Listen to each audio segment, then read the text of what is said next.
Nothing is so beautiful as spring, when weeds and wheels shoot long and lovely and lush. Thrush's eggs look little low heavens, and thrush through the echoing timber does so rinse and ring. The ear, it strikes like lightning to hear him sing. The glassy pear tree leaves and blooms, they brush the descending blue. That blue is all in a rush, with richness, the racing lambs too have fair their fling. What is this juice and all of this joy? A stain on the earth's sweet being in the beginning? An Eden garden? Have get before it cloy, before it cloud, Christ, Lord, with sour and sinning, innocent minds the Mayday, girl and boy, most, O maid's child, thy choice and worthy the winning.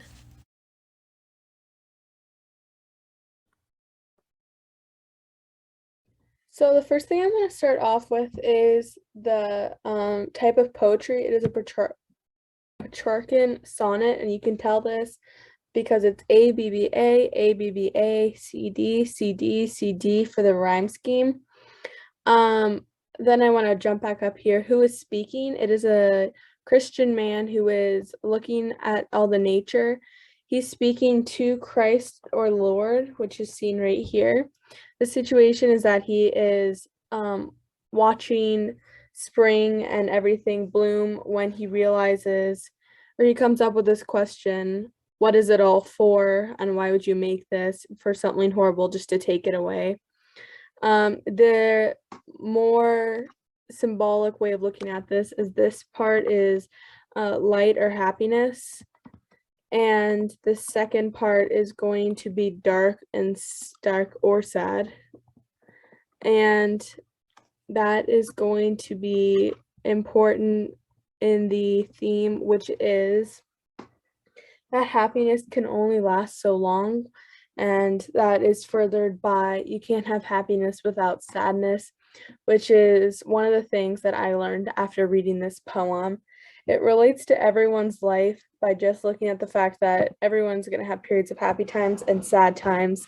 And I think you can feel that he is kind of brought up with this emotion and that he is confused about what it all means. So that takes care of these. And then I want to look at the figurative language that is used in this poem. And that is going to be seen throughout. There are going to be Christian references. The first Christian reference is eggs look little low heavens. And that is going to be a metaphor. The next one is going to be echoing timber is a personification. And that's just, again, showing that as nature is coming, coming about. The is an anaphora. Then you are going to have weeds, wheels, and eggs, which is going to symbolize the life cycle. And that is the egg is when you're born, and then you're going to, have you ever heard the expression grow like weeds, which is what the weeds is growing up, and then the wheels is just showing that you're always moving and you're always growing. Right here is an alliteration for emphasis. And then what I think is one of the more important ones is this simile. And that simile is showing that he was kind of startled by the amount of life that came with spring and the impact it had on him. Here is just more imagery on nature with the trees and the blue. And then lambs is a Christian reference.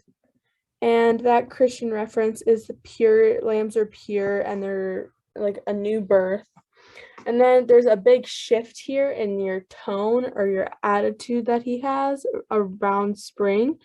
And he is posing this question to Christ or Lord. And the question he is posing is, why create this for it all to be destroyed?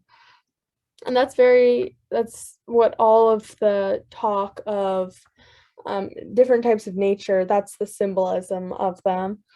The theme is going to be seen again here through the reference of the Eden Garden, or the Garden of Eden, and the sweet being of the beginning. And he's saying, why create what such a wonderful like atmosphere for it to only last, like for only it to last until someone messes up. And he's saying, when this darkness or sadness comes about after the spring, he's he's kind of upset that they're not sparing the children, which is seen here, because they're worthy of winning, and winning to him is going to be finding faith before you are taken by evilness. And the innocent minds again goes back to the lamb.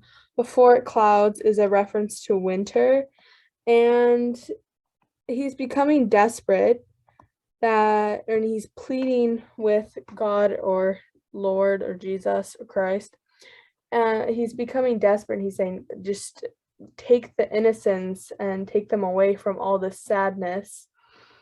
And I think that's it has an emotion that can definitely be picked up by the reader. And that's all again emphasized by the figurative language that we're seeing here. And that is my very brief analysis. Thank you.